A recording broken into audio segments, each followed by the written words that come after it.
북한이 오늘 오전 6시 반쯤에 발사체를 쐈습니다. 북한 발표에 따르면 군사 정찰 위성을 달고 로켓을 쏜 것인데 이게 이제 바다로 떨어져서 결과적으로 실패한 발사였습니다. 로켓 이름은 천리마 1형, 위성 이름은 만리경 1호라고 그렇게 북한이 부르고 있던데 말이죠. 이번 발사를 다각도로 분석을 해보겠습니다. 연세대 통일연구원 개건 교수 김종대 전 의원 제 옆에 나와 있습니다. 어서 오십시오. 네, 안녕하세요. 예.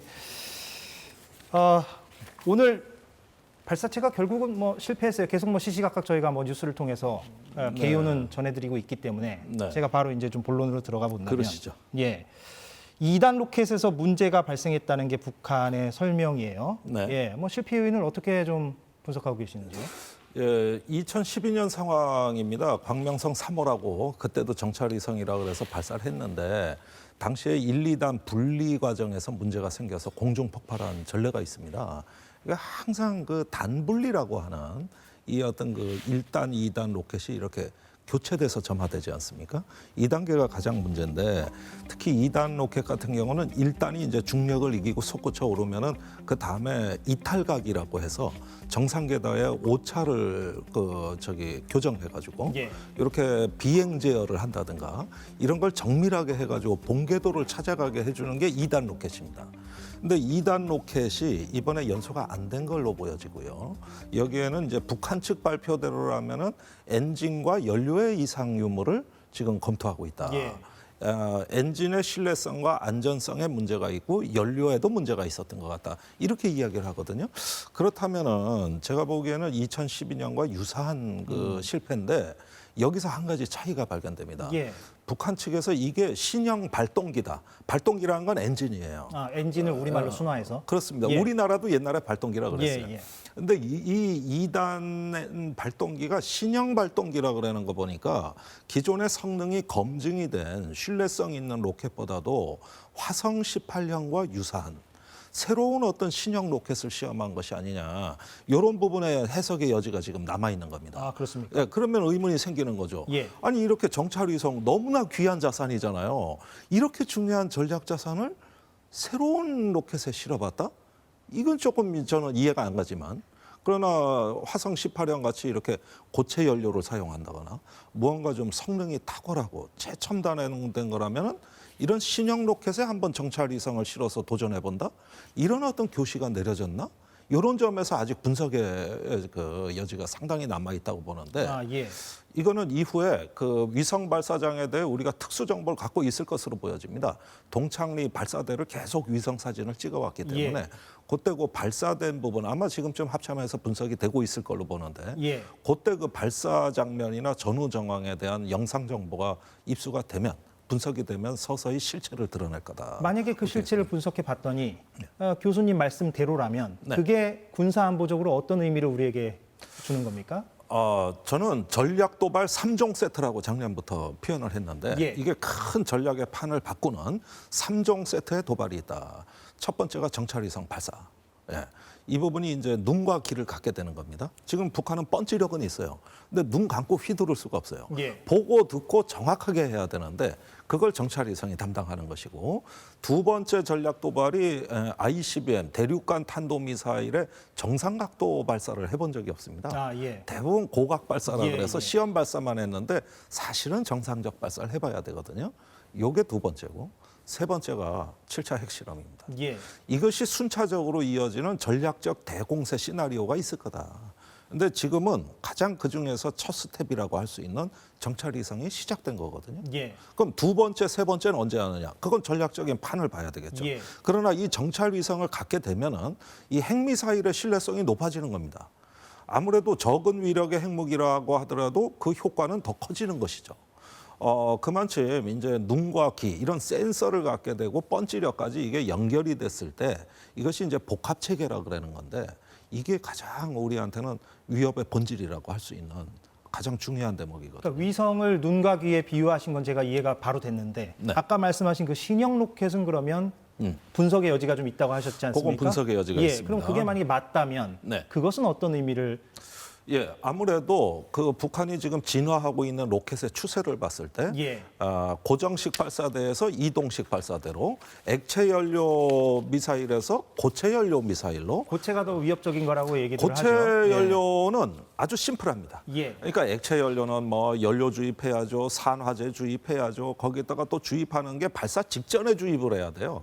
그러다 보면 번거롭고 외부에 노출됩니다. 예. 반면에 고체 연료는 깔끔하게 이런 과정을 생략하고 그냥 끼워 넣기만 하면 되는 거예요. 그렇죠. 그러니까 경보 시간이 단축된다. 예, 이런 부분에다가 이제 그 엔진의 성능, 비행 제어, 그다음에 재진입 이런 부분들까지 고려했을 때 지금 북한의 로켓은 굉장히 가속이 붙어서 빠른 속도로 진화하고 있다. 그거를 이번에도 이거고요. 확인할 수도 있다. 만약에 그렇습니다. 그 아까 말씀하신 게 사실이라면. 그래서 오늘도 합참 발표 이 로켓의 종류가 뭔지를 아직까지 군 당국에서 발표를 못했어요. 예. 이게 도대체 무슨 로켓이냐? 그럼 조만간 뭐 발표가 될까요? 아니면 있을 국회 겁니다. 정보위를 통해서라도? 예, 계속 저기 분석이 되고 예. 이건 한미가 또 같이 분석을 해야 될 사안인데 예. 북한에서는 신형 로켓이라는 거를 은연중에 강조한 거예요. 예. 그렇게 보면은 이게 위성도 중요하지만 그 위성을 운반하는 로켓은 미사일로도 전용될 수 있잖아요. 그렇죠. 그러니까 위성을 신형 로켓으로 발사했다 그러면은 이건 곧 새로운 미사일이 나온다 이 얘기예요. 나온다는 얘기죠. 예. 그렇습니다. 그러니까 예. 이게 다 같은 맥락으로 보실 필요가 있습니다. 예. 공교롭게도 우리는 얼마 전에 누리호 발사가 성공을 했는데 그렇습니다. 이번에 북한은 바다로 이렇게 빠지게 되어서 실패를 네, 하고 말았는데 북한 입장에서 뭐 신속하게 또 실패를 공식 발표하는 것도 이례적으로 좀 다가온 측면도 있는데 이건 뭐 이례적이라고 봐야 됩니까? 아니면은 뭐 이 정도는 북한도 이제는 예전과 달리 네. 할 수 있는 어떤 제스처라고 봐야 됩니까? 그러니까 오늘 조선중앙통신 보도에 따르면은 이 실패의 원인을 분석해서 조속히 새로운 로켓과 정찰 위성을 발사하겠다. 예, 또 쏜다는 이렇게 거죠. 예, 또 예. 쏘겠다. 이렇게 예고를 해놓은 걸 봤을 때 예비 발사 로켓과 정찰 위성이 준비되지 않았는가. 그렇다면은 이런 실수를 인정하는데 큰 부담이 없다는 얘기가 또 되는 쏘면 것이고. 되니까. 예, 그렇습니다.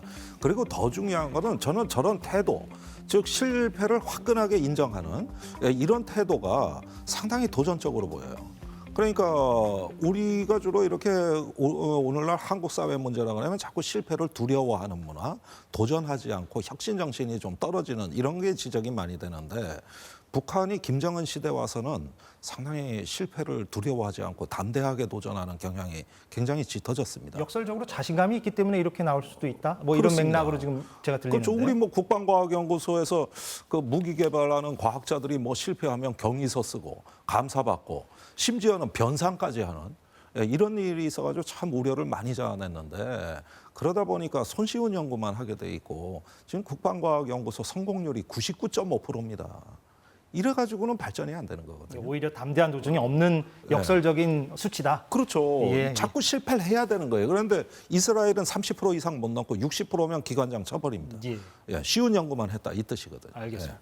일부 시청자들 중에서는 그걸 또 이번에 궁금해하시는 분들도 있더라고요. 그러니까 발사 이후에 오전 8시쯤에 우리 군이 어청도 서방 200여 킬로미터 해상에서 이제 북한이 이번에 쏜 것으로 보이는 네. 그 발사체 일부를 식별해서 인양을 하지 않았습니까? 네. 예, 지금 제작진이 준비한 사진 보시면 저게 오늘 바다에서 인양한 거고 그 어청도는 행정구역이 이제 전북 군산으로 돼 있더라고요. 네. 거기서 한 200km 떨어진 그래서 한국과 중국 중간 정도에서 이제 저거를 수거했다는 건데 물론 뭐 우리 군이 미리 그 예상 경로에 가서 대기하고 있었다는 설명이 있는 것 같기는 합니다만 그 드넓은 바다에서 저거를 또 그렇게 바로 몇 시간 안 돼서 수거했다는 것이 좀 놀랍다는 반응들도 있고요. 뭐 저건 어떻게 봐야 됩니까? 예, 상당한 정보 활동의 성과입니다. 예. 이건 우리 군이 만반의 대비를 하고 있었다는 뜻이기도 하고 또 이번 발사는 그 예상 경로와 발사 방식 같은 것들이 다 예고가 돼 있었기 때문에 그렇죠. 어떻게 보면은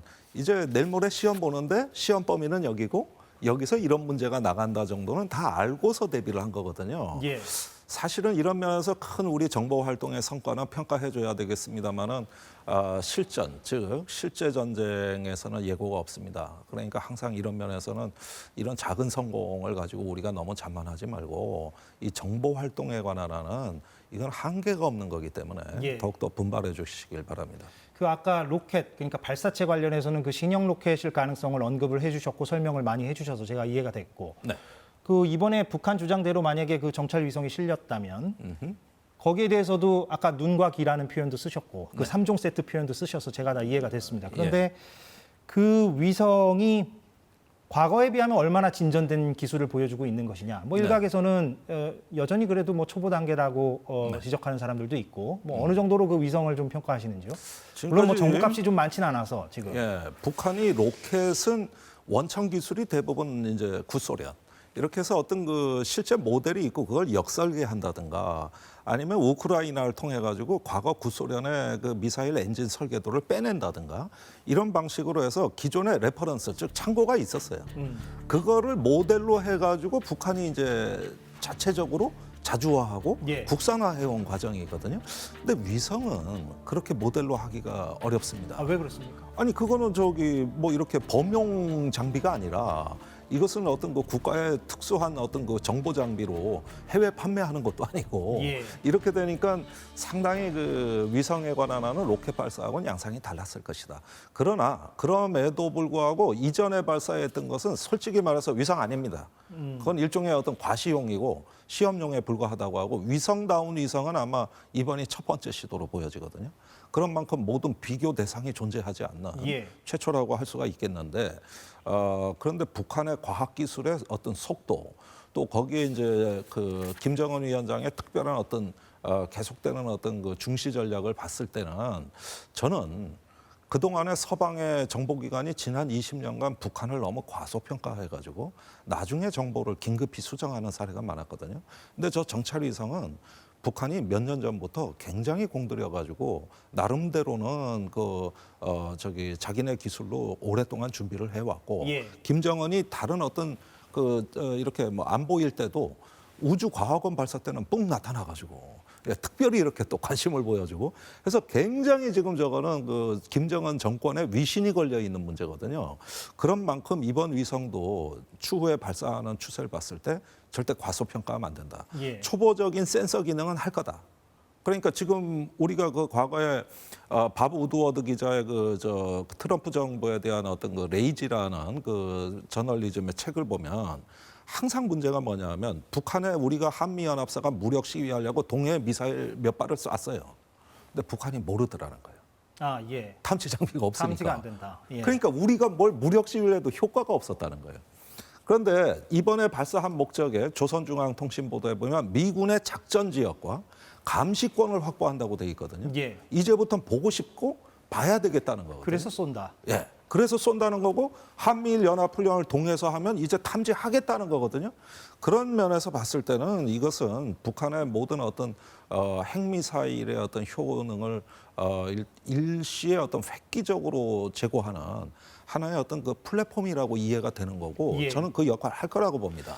그러면 이번 발사가 뭐 실패로 귀결되긴 했습니다만 또 조만간 쏠지는 뭐 지켜보면 되는 일이고 어떤 정치적 맥락을 가질 것이냐. 근데 최근에 그런 보도가 좀 눈에 띄던데. 그러니까 북한과 일본이 지금 유의미한 이야기들을 하고 있습니다. 북한은 일본과 만나지 못할 이유가 없다 이렇게 밝히고 있고 일본 기시다 총리는 정상회담 가능성까지 지금 내비치고 있지 않습니까? 그렇습니다. 그런데 지금 오늘 뭐 당장 한미일은 규탄 성명을 발표하고 당연히 그럴 수밖에 없죠. 그럼 이번 발사가 그럼 북일 간의 어떤 최근에 변화된 흐름에 어느 정도 변수가 될 것이냐? 사실은 상반된 흐름입니다. 그러니까. 한쪽에서는 전략적 공세가 있는데 한쪽에서는 마쿠 협상이 있다?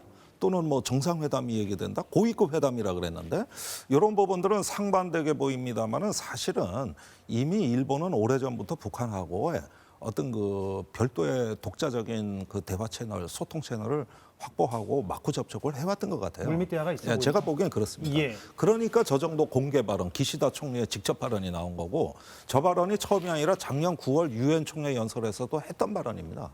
그러니까 조건 없이 만나겠다. 그런데 이런 부분이 납치자 문제를 해결해서 국내 정치에서 위신을 세우려는 목표하고 결부돼 있어요.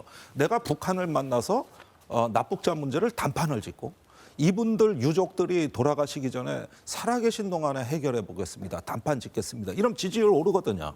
그러니까 이런 목적에 비춰서 상당히 맥락적으로 북한하고 이야기가 되고 있고 북한이 또 화답을 했어요.